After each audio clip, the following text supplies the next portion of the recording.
오늘 말씀의 제목은 가치의 왜곡입니다. 가치의 왜곡. 다른 말로 좀 그 안에 담겨 있는 뜻을 설명하자면 죄의 강팍함. 특별히 죄의 요소들에 대한 어떤 그런 죄로 연결되는 그런 내용들과 죄의 강팍함이라는 내용으로 함께 은혜를 나누고자 합니다. 우리가 살아가면서 정말 중요한 것이 있다고 한다면 가치를 우리가 어디에 두고 사느냐 굉장히 중요할 것 같습니다. 가치를 어디에다 두고 사느냐라는 말을 다른 말로 바꾸면 어떤 것을 중요하게 여기냐라는 거예요. 어떤 것을 중요하게 여기느냐에 따라서 우리의 인생의 방향은 확 이제 틀어지게 되는 어떤 그런 모습을 보게 됩니다. 무엇을 소중하게 여기느냐 너무나 중요한 질문이 되는 것입니다. 그래서 이 가치를 평가하는 데 있어서 결정적인 영향을 끼치는 것 중에 하나가 뭐냐면 죄의 요소들입니다. 죄의 요소들. 죄가 개입이 되면 이 가치가 그 죄의 요소들로 인해서 왜곡이 되는 어떤 소중한 것과 소중하지 않는 것을 구별하는 것을 어렵게 만듭니다. 그리고 또 구별 자체를 없게 만들기도 합니다. 특별히 우리는 우리에게 주어진 어떤 물질이라든지 시간들, 이것들을 우리가 어디에 투자하느냐, 어디에 우리의 어떤 시선들이 가느냐라는 것을 잘 보면 우리의 가치관은 대번에 드러나게 됩니다. 오늘 본문에 나오는 이제 헤롯이라는 사람은 왕입니다. 왕이라는 어떤 그 자리에 있어서 그 사람의 가치관은요, 한 나라의 운명을 좌지우지하는 굉장히 중요한 위치에 있는 사람이에요. 그래서 그 사람이 리더가 된다라는 것은 그 사람의 가치관 자체가 정말 성경적으로 굉장히 발라야 돼요. 옳아야 돼요. 그래서 항상 대표 기도를 하실 때 나라와 민족을 기도하면서 위정자들, 특별히 대통령의 그 가치관에 대해서 항상 우리가 합심해서 기도하는 어떤 그런 기도 제목 가운데 하나잖아요. 헤롯도 마찬가지입니다. 헤롯이 왕입니다. 왕으로서 가치 평가를 어떻게 내리느냐에 따라서 그 나라의 전체 운명이 왔다 갔다 해요. 굉장히 중요한 자리에 있다는 것입니다. 그런데 무엇이 소중하고 무엇이 소중하지 않은지 전혀 판단을 내릴 능력 자체가 오늘 본문에 있는 헤롯에게는 없게 되더라는 거예요. 본문에 나오는 이제 헤로디아의 딸이라고 나옵니다. 헤로디아의 딸, 정확한 이름으로 이제 살로메라고 이야기를 합니다. 이 소녀가 이제 춤을 췄어요. 춤이 얼마나 굉장한지는 안 나와요. 기쁨이 되었다 뭐 이 정도예요. 우리가 보지 않았으니까 어느 정도 춤을 잘 추는가 모르겠습니다. 그런데 이 헤롯은 이 소녀의 춤의 가치를 어떻게 평가를 하게 되냐면 네가 원하는 거 다 주겠다는 거예요. 그리고 나라의 절반이라도 주겠다라고 그 춤에 대해서 평가를 하게 됩니다. 이 춤에 대한 예술성에 대한 아주 귀한 평가라기보다는 헤롯 왕의 마음속에 죄의 요소가 이미 내재되어 있어요. 죄성이 가득하고 욕망과 욕심이라는 죄의 요소가 개입이 되니까 가치 평가를 춤에 대해서 이 정도까지 할 만한 어떤 가치 평가의 내용은 아니다라는 거예요. 아니 한 소녀가 춤을 추었다고 해서 그들에게 기쁨이 되었다고 해서 그 자리를 빛냈다고 해서 그 값으로 나라의 절반을 주겠다라는 게 이게 도대체 있을 수 있는 일이라는 거예요. 그런데 이런 있을 수 없는 일들 자체가 우리가 살아가는 이 세상 가운데 너무너무나도 당연시되고 있어요. 그렇게 진행이 되고 있다는 것입니다. 예를 들어서 여러분들이 잘 아는 가수 엘비스 프레슬리, 저는 잘 모릅니다. 엘비스 프레슬리, 이분이 이제 1시간 노래한 가격이 얼마나 될까 이것을 계산을 해봤더니 놀랍게도 미국 대통령의 1년치 연봉보다 훨씬 많고 그리고 미국 대법원장의 연봉의 3배가 된다고 합니다. 그 예술성을 평가 잘해야 하는 게 아니고 그 사람의 영향력을 평가 잘해야 하는 게 아닙니다. 아무리 생각해도 저는 이게 이해가 안 되는 거예요. 가수가 1시간 노래하는 거예요. 그 1시간을 위해서 굉장히 많은 노력을 했던 것은 뭐 의심할 여지가 없는 것 같아요. 그런데 한 사람의 대통령이 나오기까지, 한 사람의 대법관이 나오기까지 얼마나 많은 노력과 수고가 있었는데 그게 어떻게 1시간 노래한 거하고 1년에 대한 어떤 그런 수고와 노력하고 비교가 안 되냐는 거예요. 그런데 세상이 지금 그렇다라는 거예요. 어떤 한 사람이 공을 기가 막히게 차요. 그리고 또 어떤 한 사람이 정말 아름답고 멋있는 최고의 스타의 자리에 올라요. 그렇게 되면 그 한 사람의 몸값이 어떤 나라, 저 정말 가난하고 힘든 어떤 나라의 전체 예산보다도 비교가 안 될 정도로 가치평가를 받고 돈을 받아요. 있을 수 없는 일이다라는 거예요. 하나님의 관점에서는. 그런데요, 이 세상은 그렇게 가치가 왜곡되어져 가고 있고 더 왜곡되어져 가고 있다라는 거예요. 뭐가 소중한지, 뭐가 소중하지 않은지를 분간을 못해 가고 있어요. 왜냐하면 죄의 요소, 인간의 욕망이라든지 이런 것들이 개입이 되면 이런 엄청난 질서의 파괴, 가치의 전도, 역전이 일어나게 됩니다. 오늘 본문에 나오는 이 헤롯의 이런 어떤 나쁜 모습들, 악한 모습들은 우리들과는 전혀 상관이 없을까요? 그렇지 않다라는 거예요. 여러분, 죄의 요소들이 이 세상의 가치 체계들을 어떻게 망가뜨리고 이 세상을 어떻게 하나님께서 창조하신 그 아름다운 세상을 파괴하는지 우리는 성서에 나오는 이야기를 통해서 생생하게 경험할 수 있어요. 간접으로. 그 성경의 이야기들은 우리 속에도 그런 것들이 있다라는 것을 또 가르쳐 주는 내용도 연결이 됩니다.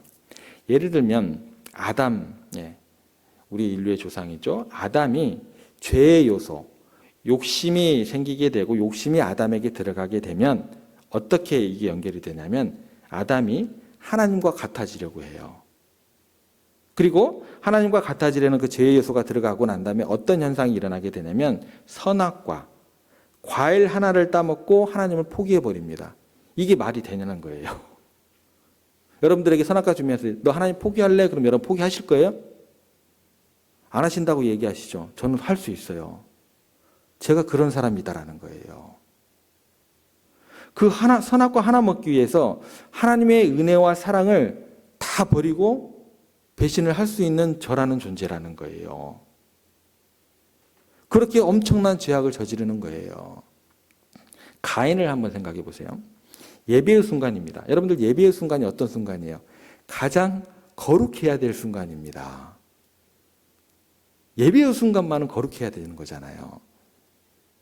예배의 순간, 그 거룩한 순간에 죄의 요소입니다. 자기의 분노. 그 감정을 억제하지 못해서 하나밖에 없는 자기의 동생을 돌로 쳐 죽입니다. 이 정도로요, 죄라는 것은 사람의 생명까지도 가차없이 그 가치 자체를 허물어뜨려 버려요. 망가뜨려 버려요. 그렇게 값없이 만드는 결과를 초래합니다. 요셉을 한번 생각해 볼게요. 요셉의 형들의 마음속에 죄의 요소가 뭐가 들어갈까요? 시기심이 들어가게 됩니다. 그 시기심 때문에 자기의 동생을 죽이려고 해요. 차마 죽이지는 못하게 되죠. 노예로 팔아 넘겨버립니다. 자기 동생이라는 것을 한 피 나눈 동생이라는 것 자체를 어떻게 돼요? 잊어버려요. 그 가치 체계가 무너져 버려요. 죄의 요소가 개입이 되면 이렇게 엉망진창이 되어버리는 거예요. 나봇의 포도원 사건이 있습니다. 나봇의 포도원을 한번 생각해 보세요. 그 포도원은 그냥 땅입니다. 땅이에요. 이 땅, 저 땅, 뭐 좋은 땅, 나쁜 땅이 있는 것. 땅이 불과한 거예요. 그런데 아합이라는 사람이 왕입니다. 그 나라에서 가장 땅이 많은 사람이 누구예요? 왕이에요. 아합 왕입니다. 그 나라에서 가장 많은 땅을 소유하고 있으면서도 그것 하나에 대한 욕심이라는 죄의 요소가 생기니까 이 죄가 들어가기 시작하니까 그걸 뺏기 전에는 그것을 내 것으로 만들기 전까지는 어떻게 돼요? 잠을 못 자요. 그리고 난 다음에 그 잠 못 자는 모습을 보게 되니까 그 옆에 있는 왕비 이세벨이 그 포도원을 뺏어서 왕에게 주기 위해서 결국은 어떻게 되냐면 나봇을 죽이게 됩니다. 서슴없이, 거리낌 없이 그 나봇을 죽여버려요. 엄청난 일들이 진행이 되더라는 거예요. 심지어 하나님의 마음에 합했던 다윗도 마찬가지입니다. 죄의 요소가 들어가니까 순간의 욕정이죠. 그 욕정이란 죄의 요소가 들어가게 되니까 하나님과의 그 거룩한 약속 따위는 필요치 않아요. 다 깨져요. 그리고 자기 죄를 가리기 위해서 충신 우리아를 죽이는 일까지도 저지르게 됩니다. 그것 때문에 결국은 많은 충신들의 마음속에 두려움과 불신과 다윗을 향한 의심의 골짜기가 생기게 됩니다. 그리고 그동안 쌓았던 자기의 명예와 모든 것들을 다 스스로 무너뜨리게 되는 거예요. 한순간이죠. 한순간의 죄의 요소, 욕정 때문에 그 모든 것을 희생할 만큼 무모해지고 계산이 안 되는 그런 가치에 대한 인식 자체가 무너져 버리는 그런 죄에 빠진 인간들의 모습이다라는 거예요. 여러분, 매스컴을 통해서 들려온 그 어떤 이야기를 한번 들어보세요. 갈수록 험악해져요. 갈수록 얼굴이 두꺼워져요. 자기가 잘못을 해놓고 인정을 안 해요. 더욱더 막 카메라에 얼굴을 대고 잘했대요. 더 크게 이야기를 해요. 염치라는 것은 아예 사라져버려가는 세상 가운데 있는 것 같아요. 얼마나 악해지는가를 한번 보세요. 옛날에는 막 이렇게 하면 이렇게 숙이고 이랬어요. 근데 요즘에는 막 고개를 들고 이래요. 이게 무슨 일일까요, 도대체? 죄의 요소가 개입이 되면 그 순간 전혀 앞뒤, 양옆, 구분이 안 되는, 계산이 안 되는 거예요. 평생을 일으키며 수고했던 그 사람과의 그 관계들, 또 가정들, 한순간에 다 내팽개치고 순간적으로 그 죄의 즐거움 때문에 무모한 짓을 행합니다. 죄는 이렇도록 가치를 엉망으로 만들어버리는 거예요. 그래서 죄가 무서운 거예요. 세례요한처럼 그렇게 거룩한 사람, 하나님의 사람이잖아요. 그래서 헤롯이 20절에 가보시면 헤롯이 처음에는 어떻게 접근을 하게 되냐면 헤롯이 요한을 의롭고 거룩한 사람으로 알고 두려워하여 보호하며 또 그의 말을 들을 때에 크게 번민을 하면서도 달갑게 들음이라. 이게 그 가치에 대해서 오류가 나기 전에는 그래도 삐걱 어떻게 돼요? 경청도 하고 번민도 하고 듣기도 했어요. 자기도 두려워하면서 보호를 하기도 하고 번민하면서 그 이야기를 듣기도 했던 사람이 죄의 요소들이 가치를 엉망진창으로 만들어 두도록 내버려 두니까 주저함이 없이 어떻게 돼요? 말도 안 되는 가치를 부여해가지고 세례요한을 여자아이의 춤값으로 내어놓아 버립니다. 그 이유가 굉장한 것도 아니에요. 사람들 앞에서 맹세를 했어요. 사람들 앞에 맹세를 하고 자기 맹세 지키기 위해서 그 맹세가 얼마나 소중하길래 하나님의 사람의 목숨만큼 그게 소중하냐는 거예요. 자기 입으로 내뱉은 그 맹세 하나가 자기 체면 때문에 그렇다라는 거예요. 자기 체면 때문에 하나님의 사람 한 의인의 목숨을 그렇게 쉽게 없앨 수가 있느냐는 거예요. 근데 그렇게 된다라는 거예요. 그런데 인간은 죄의 요소가 들어오기 시작하게 되면 죄의 그 파괴력 앞에서 속수무책으로 당하게 된다라는 거예요. 그래서 무섭다라는 거예요. 그래서 우리의 마음속에 죄가 들어오는 것을, 죄의 요소들이 우리를 침범하게 되는 것을 우리가 정말 경계할 수 있어야 됩니다. 그렇게 우리의 마음을 온전히 지킬 수 있어야 돼요. 한 사람 속에 죄가 들어오기 시작하면 걷잡을 수 없는 파괴력으로 자기 자신을 망가뜨릴 뿐만 아니라 가정을 망가뜨리고 공동체를 망가뜨리고 심지어 헤롯처럼 그 나라까지 망가뜨려 버려요. 나라까지 팔아먹는다라는 거예요. 그러면서도 몰라요. 죄의 파괴력을 절대 우리가 간과해서는 안 된다라는 것입니다. 교회라고 예외가 될까요? 예. 교회가 예외가 되지 않더라는 것입니다.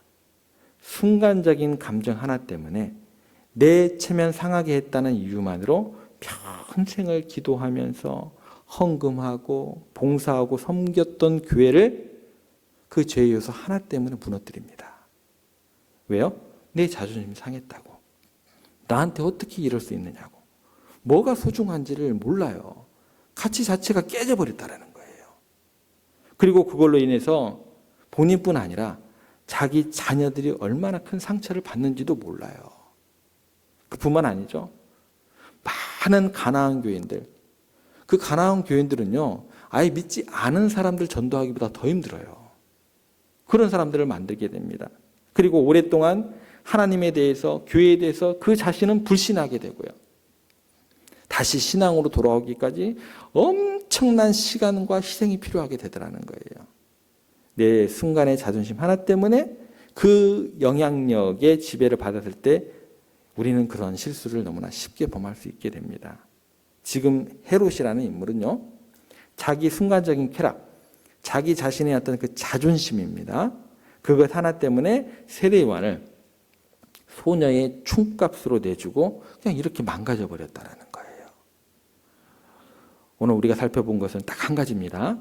헤롯 왕의 이야기를 통해서 인간의 죄성, 그 죄의 요소들이 얼마나 무서운 결과를 초래하는지 우리가 살펴봤습니다. 헤롯은 자기 자신의 그 자존심을 위해서 세례 요한이라는 하나님의 사람을 죽음에 이르게 했어요. 이것은 결코 헤롯의 문제만 아니라는 게 우리들에게 심각성으로 다가옵니다. 우리 모두는 누구 하나 예외함이 없이 뭐예요? 죄를 감당할 수 있는 힘이 없어요. 없습니다. 우리의 죄는 우리를 어둠으로 이끌고 우리의 가치관을 무너뜨릴 수 있다라는 것입니다.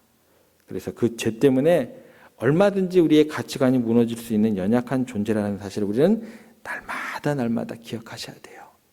그러므로 우리는 항상 우리의 죄를 경계하고 그렇게 하나님께서 주시는 은혜를 의지를 하셔야 됩니다. 그리고 때를 따라 돕는 은혜를 간구하시면서 그 하나님의 은혜를 의지하면서 죄의 유혹에 넘어가지 않도록 그렇게 기도하시면서 거룩한 삶을 살아가기를 그렇게 날마다 결단하시고 그 하나님의 은혜의 장중에 붙들리는 저와 여러분들, 우리 세종의 모든 가족들 되시기를 주님의 이름으로 부탁드립니다.